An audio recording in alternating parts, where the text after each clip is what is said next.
मोहितचे ढमाले, पंचायत समिती सभापती विशालजी तांबे, आमचे मित्र गोरक्षणाची वाघ, रोहिदाची केदारी, आदरणीय पडवळ साहेब, अतुल शेठ भांबेरे, गाडेकर वकील, आपल्या हिवरे आणि भोरवाडीचे दोन्ही गावचे सरपंच, उपसरपंच, माजी सरपंच, सर्व ज्येष्ठ मंडळी आपल्या गावातले, माझ्या समेत आलेले माझे सर्व तरुण मित्र, माझ्या या गावातले सर्व माझे तरुण बांधव, माझ्या सर्व महिला भगिनी, त्याचबरोबर माझ्या सर्व माता आणि इथं आपले सर्व विद्यार्थी आणि या तिन्ही शाळेचे आपले सर्व शिक्षक मंडळी.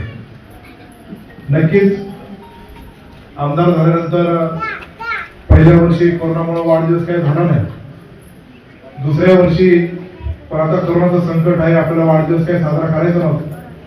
पण सर्व आपल्या गावकऱ्यांची आणि भावंडांची इच्छा होती की तुम्ही एकदा गावात या, गावात आल्यानंतर आपण तुम्हाला एकदा भेटून शुभेच्छा देऊन एकदा आमचा फुल तरी स्वीकारा म्हणून आज आपण इथं जमलेलो आहोत.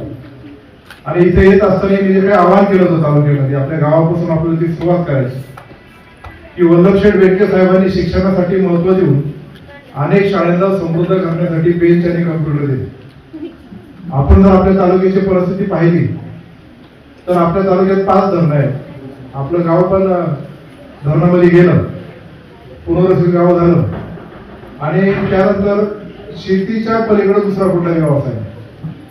जर आपल्याला काम धंदा करायचा असेल किंवा नोकरी करायची असेल तर पुणे, पिंपरी चिंचवड, मुंबई शिवाय पर्याय नव्हता.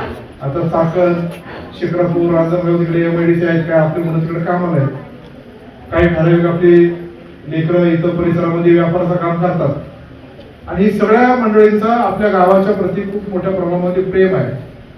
पण शेतीशिवाय दुसरं जर उत्पन्न नसेल तर शिक्षणामधून समृद्धी प्राप्त करायची आणि त्या शिक्षणाच्या जोरावर मोठं व्हायचं म्हणून आपल्या परिसरातल्या शाळा चांगल्या झाल्या आणि आपले लेकरं खूप शिक्षणाच्या जोरावर मोठी झाली. आता कोरोना कालावधीमध्ये शिक्षणाची पद्धत बदलली की किती दिवस चालेल आपल्याला सांगता येत नाही, पण त्या शिक्षणाच्या पद्धतीमध्ये ऑनलाईन शिक्षण प्रकारचं आता खूप मोठ्या प्रमाणामध्ये आपण ते पाहतो.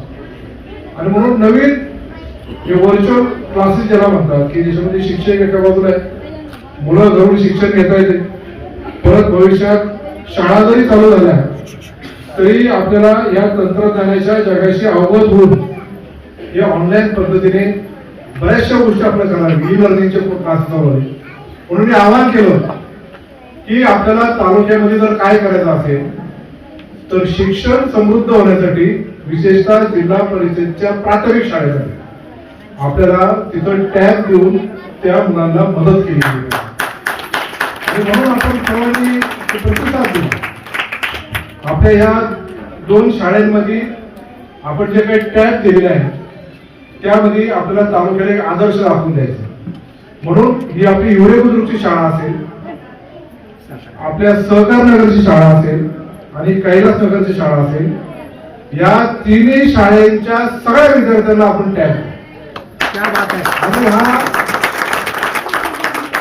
टॅब देत असताना मी आत्ताच सरांशी बोललो, मी जे काही टॅब आपल्याला प्रोव्हाइड करणार आहे त्यांच्याशी बोललो, आपल्याला त्याचा जवळपास 5 लाख रुपयाचा खर्च येणार. तर या 5 लाख खर्चापैकी 3 लाख रुपये मी देतो, 2 लाखाचा खर्च आपण आपल्या गावातून जे काही पुण्याला, मुंबईला किंवा इथे जे स्थायिक असेल आपण ते प्लॅनिंग करून थोडे थोडे पैसे काढून आपलं गाव ह्या तालुक्याला कशा पद्धतीने दिशादर्शक ठरेल अशा प्रकारचं कार्य हे पुढच्या 15-20 दिवसामध्ये आपण निश्चित प्रकारे करू. ते आता टॅब त्या विद्यार्थ्यांना द्यायचं म्हणजे ते पुढे गेल्यावर कोण नवीन विद्यार्थी येणार, तसं न करता आपण जो टॅब देणार आहे तो आपण सर्व आपले शिक्षक आणि शालेय व्यवस्थापन समितीच्या ताब्यात द्यायचे.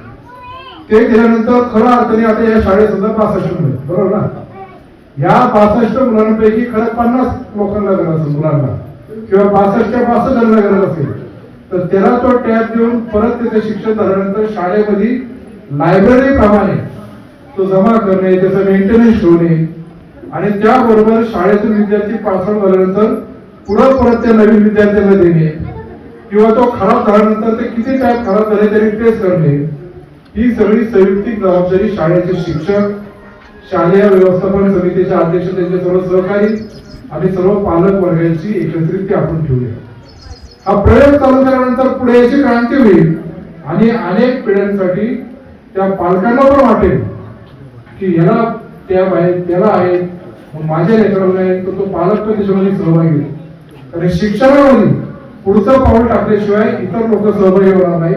पालकांचा आणि सर्वांचा सहभाग झाल्यानंतर निश्चित प्रकारे भविष्यात ही क्रांती झाल्याशिवाय राहणार नाही आणि ती सुरुवात आपण आपल्या युरे बुजुर्गच्या या मुलीतून केल्याशिवाय राहणार नाही. आणि त्याची सुरुवात आमचे सरपंच गणेश ज्ञानेश्वर आपण सर्व मंडळींनी एकत्रित केली त्याबद्दल मी तुमचा सर्वांचा मनपूर्वक आभार मानतो. आपण ज्या शुभेच्छा दिल्या हा तुमचं प्रेम आहे. हे जे शुभेच्छाच्या माध्यमातून ही सर्व मला ऊर्जा आहे. भविष्यामध्ये तालुक्यामध्ये काम करण्यासाठी मला निश्चित प्रकारे ते प्रेरणा देणार आहे. ज्या शाळेच्या प्रांगणामध्ये आल्यानंतर सातत्याने आपली इथं चांगल्या प्रकारचं क्रीडाचं मैदान व्हावं, इथं कंपाऊंडवर व्हावी, सुसज्ज नियोजन या मध्यवर्ती ठिकाणामध्ये आपल्या गावात क्रीडांगण नाही. व्हॉलीबॉलचे खेळाडू असतील, क्रिकेटचे असतील, इतर अजून जे काय मैदानी खेळामध्ये जे मुलं खेळतात त्यांना प्रॅक्टिस करण्यासाठी आपलं मैदान, यासाठी जिल्हा क्रीडा अधिकाऱ्याकडे प्रस्ताव दिल्यानंतर तब्बल 50 लाख रुपयाचा निधी आपण यंदाच्या वेळेस या मैदानासाठी प्राप्त केला आहे. त्याचं नियोजन करू, व्यवस्थितरित्या सगळ्यांचं मनातलं जे जे इच्छा असेल ते पूर्ण करून एक चांगलं मैदान इथं निश्चित प्रकारे तयार होईल की जेणेकरून आपल्याला गावचे पण मोठे मोठे कार्यक्रम घ्यायचे असेल तर ते चांगल्या पद्धतीने आपल्याला इथं करता येईल अशा प्रकारचं आपण प्लॅनिंग करू. विशेषतः मोहितने इथं आवर्जून जो उल्लेख केला ते एवढे बुजुर्ग ते उमरच्या पुढा मला अजूनही जुने लोक सांगतात तेव्हा आठवत की आधी धरण नव्हतं, नदी व्हायची, इकडून तिकडे लोक घोडेही जायचे, शाळा उमराला होती आपल्याकडे नव्हती. नंतर काही आपले विद्यार्थी मस्करे इकडून तिकडे जाण्यासाठी पोहत जायचे. त्यामध्ये ताना शेठ, वल्लभ शेठ, हे आमच्या घरातले गुलाब शेठ, ही सर्व मंडळीला आपण सगळेजण. आणि तेव्हापासून आजपर्यंत तिकडचं गाव आणि इकडचं गाव हे आपलं एक वेगळं नातं. अजून एक म्हणजे वल्लभ शेठच्या कारकिर्दीमध्ये त्यांच्या विरोधात उभे राहणारे बाळासाहेब तांगट त्या गावचे, आणि म्हणून बाळासाहेब तांगटांचं गाव आणि वल्लभ शेठ यांचं गाव हे जोडण्याचं काम मी आणि मोहित करू शकलो हे म्हणून माझ्या मनामध्ये लागत होतं की काही झालं, किती पैसे लागले तरी आपण तर पूर्ण करायचं. आणि मला निश्चित प्रकारे आज ज्यांचा वाढदिवस आहे आदित्य पवार यांनी एका दबात 16.5 कोटी रुपये दिले. अजून कुठल्याच तालुक्यात एवढे पैसे आहेत. महाभारताचे उद्दिष्ट आहेत ते प्रत्येक आमदाराला 3 कोटी 5 कोटी नाही ते 6-7 कोटी, मंत्री असेल तर 8 कोटी. पण जुन्नर एकमेव तालुका आहे महाराष्ट्रात की यंदाच्या नाबार्डच्या लिस्ट मध्ये आपल्याला 16.5 कोटी रुपये दिले. मी दादाला सांगितलं आमच्या गावचं ब्रिज आहे, वल्लभ शेठच्या गावचं आहे आणि आम्हाला तो पूर्ण करायचाच. दादांनी ते पैसे मंजूर केले.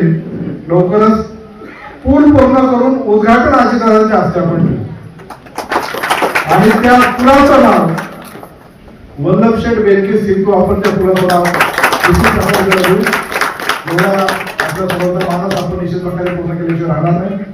तो ब्रिज झाल्यानंतर काळवडी असेल, उमरज असेल, खामुंडे असेल, पलीकडे पिंपळवंडी असेल, पण आळे असेल, राजुरी असेल, त्या सगळ्या मंडळीला भटकळवाडीला जुन्नरकडे येणारा जवळचा मार्ग, अष्टविनायकाकडे येणारा जवळचा मार्ग कुठला असणार आहे तर तो मार्ग असणार. आणि तो मार्ग झाल्यानंतर आपला मार्ग जो असला धरणाकडचा होता आणि धरणाकडे तिकडे संपायचा, थोडेफार वाद होते ते जरा मिटवले जातं, पण तो जो काही संपायचा रस्ता तो संपणारा नाही रस्ता, तो इकडून तिकडे जाणारा रस्ता आहे. म्हणजे मुख्य रस्ता आपला तो होईल आणि आपल्या गावकऱ्यांची भरभराट झाल्याशिवाय राहणार नाही. अशा प्रकारचं काम आपण इथे केलं. आजच आपण हा कार्यक्रम संपन्न झाल्यानंतर किसनराव बेनके यांचे 2 चिरंजीव यांनी त्यांच्या गावाच्या घराला कृषी पर्यटनाच्या माध्यमातून बाहेरचे पर्यटक आपल्या गावात कशी येते, धरणाच्या कडेचा परिसर जो इरिगेशन ऍक्वायर्ड असेल तिथं बाग बगीचा डेव्हलप करून लोक इथं कसे येतील, उत्पन्न आपल्या गावाचं कसं वाढेल, रोजगाराच्या संधी कशा उपलब्ध होईल, त्याचा एक नमुना म्हणून, त्याचा एक पुढचा एक डेमो म्हणून आज आपण त्यांच्या बंगल्याच्या तिथं एक कृषी पर्यटनाचे केंद्र म्हणून त्याचं उद्घाटन करतो आणि त्यासाठी आपल्याला तिथं जायचं. पण हे चांगल्या प्रकारचं कार्य या कुटुंबाने घेतलं, पुढचं पाऊल टाकलं, त्याच्याबद्दल त्यांचंही मनपूर्वक कौतुक. मी मागे जेव्हा गावात आलो होतो तेव्हा प्रत्येक स्पॉट्स आपण फिरून आलो आणि या सगळ्या जागांना टप्प्याटप्प्याने आपण विकसित करू. धरणाच्या पलीकडच्या बाजूला यशवंतराव चव्हाण पर्यटन प्रकल्प आपण जो डेव्हलप करतोय, त्यामुळं ह्या गावाला स्टेटस किंवा वजन, याच्यामुळे हा गाव आणि हे परिसर धरणाच्या कडेचे हे कृषी पर्यटनाच्या माध्यमातून किंवा पर्यटनाच्या माध्यमातून निश्चित प्रकारे विकसित झाल्याशिवाय राहणार नाही. असं एक चांगलं काम ज्ञानेश्वर आणि गणेशने तिथे केलंय, त्याचा आनंद मला आहे. ते म्हटले की तुम्ही इकडं, ते मला म्हणाले की तुम्ही इकडं आल्यानंतर बैलगाड्यातून तुमची मिरवणूक काढून आम्ही इकडे नेणार आहे. तर ती बैल आलेली आता मी तिथे पाहिलेली आहे. मी सकाळी त्यांना म्हटलं पाऊस आल्यावर कसं होतं, नाही पाऊस नाही ना, तुम्ही बघा करा बैलगाडी आली का पाऊस बंद होणार. पण मी ते बघतोय बैल ते जरा उधळणारे वाटत आहे ना.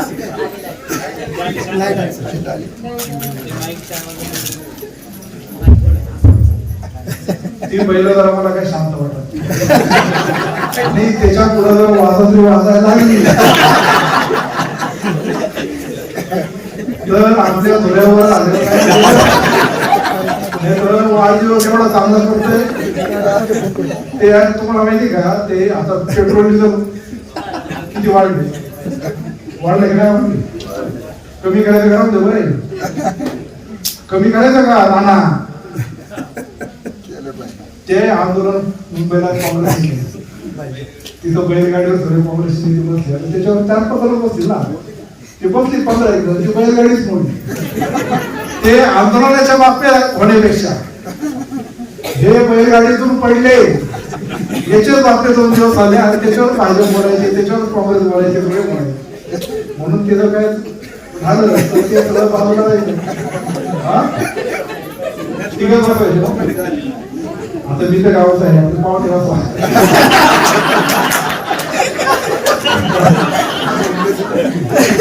पाहुण्यांना मान गेला पाहिजे. सभापती बेलेचे सरपंच गोरक्षनाथ वाघ आणि आपले सभापती विशालजी तांबे, त्यांना सभापती आणि सरपंच कसा केला हे माझं मला. पण चांगले तरुण जे राजकारणामध्ये येऊन पाहतात, लोकांना त्यांची प्रामाणिकपणे मदत करण्याची इच्छा आहे आणि त्या खुर्चीवर विराजमान झाल्यानंतर लोकांचे पण इतकं मोठ्या प्रमाणात ते काम करतात. मोहित डमाले आपल्या गावाचं नाव आहे, यंदे एवढ्याच्या वायकरांची मुलगी त्यांना दिली, विश्वभराची बहीण, बरोबर ना.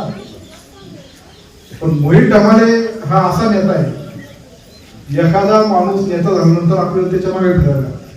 पण ही 3 लेकरं अशी आहेत, तुमचं काय काम काय तो तुमच्या मागे. अशा प्रकारची नवीन तरुणांची ज्यांना कुठल्या प्रकारचा अहंकार नसेल, गर्व नाही, सर्वसामान्य लोकांचं हित तपासणारे ही सगळी नेते मंडळी, अशा प्रकारचे टीम जशी बेनके साहेबांनी निर्माण केली तशा पद्धतीने निर्माण करून आपल्याला पुढे जायचं. शेवटी मी सगळीकडे सांगत असतो की या तालुक्याचा आमदार मी नाही, या तालुक्याचा आमदार वल्लभशेठ बेनके साहेब. त्यांनी जो पाया रचलेला आहे, त्यांनी ज्या गोष्टी आपण दिल्या तेच आपल्याला पुढे न्यायच्या, तरच आपल्या तालुक्याचं हित इथं निश्चित प्रकारे आहे. आपल्या गावच्या दृष्टिकोनातून सलोखा राहावा याच्यासाठी मी सातत्याने प्रयत्न करत असतो. कोण जवळचा कोण लांबचा त्यापेक्षा या गावाचा प्रत्येक व्यक्ती हा माझा आहे, कोणावर अन्याय होणार नाही अशा प्रकारची भूमिका आपण ठेवतो. या गावची संपूर्ण मोजणी करण्याचाच आम्ही आखलेला आहे या बरोबर. एकदा काय मोजणी झाली तर त्यानुसार सगळ्यांच्या बाउंड्री एकदा फिक्स झाल्या तर रस्ते काढून द्यायचं काम असेल, कोणाच्या हद्दी असेल, त्याच्यामध्ये आपले बरेचसे वाद मिळतात. तर वर्षानुवर्ष तेच चालू आहे, बरेचसे पिढ्या गेल्या, अनेकांनी काय केले काय नाही केले याकडे माहित नाही. जुने सगळे काय हे सगळ्या गोष्टी आहेत. म्हणून कायद्याचा आधार घेऊन या गावची संपूर्ण एकदा मोजणी करण्याचं आपण जे ठरवलं आहे ते एकदा झाल्यानंतर निश्चित प्रकारे हा वाद मिटल्याशिवाय राहणार नाही. आपण सर्वांनी जो काही गावाचे प्रमुख मंडळी असतात तो एकदा निर्णय घेतला त्या सगळ्यांनी तो मान्य करून आपल्या गावाचं गाव पण चांगल्या पद्धतीने टिकून पुढे जावं अशी मी आपल्या सर्वांना अपेक्षा व्यक्त करतो. तुम्ही दिलेल्या शुभेच्छा आहे निश्चित प्रकारे ते मला प्रेरणादायी आहे. मी भविष्याच्या कालावधीमध्ये पण आपल्या गावच्या प्रती जे जे काही कामं करायचे असेल ते निश्चित केल्याशिवाय राहणार नाही. आपण सर्वजण इथं उपस्थित राहालात, मला शुभेच्छा दिल्यात त्याबद्दल आपलं सर्वांचं मनपूर्वक आभार मानतो आणि थांबतो. जय हिंद, जय महाराष्ट्र, जय शिवराय.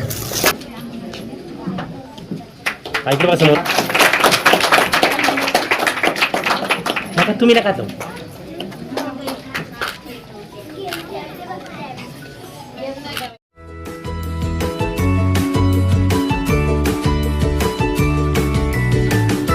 बातम्या शेतीच्या,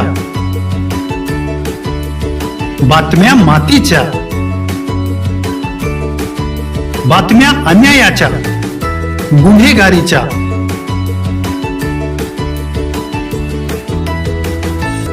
राजकारणाच्या आणि समाजकारणाच्या,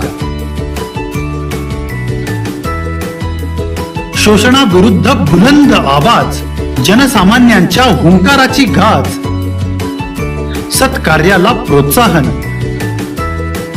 दुष्कृत्याला अनुशासन, निर्भीड, निस्पृह, सडेतोड, बेधडक आणि रोखटोक म्हणजेच विघ्नहर टाइम्स. शोध बातमीचा, ध्यास सत्याचा.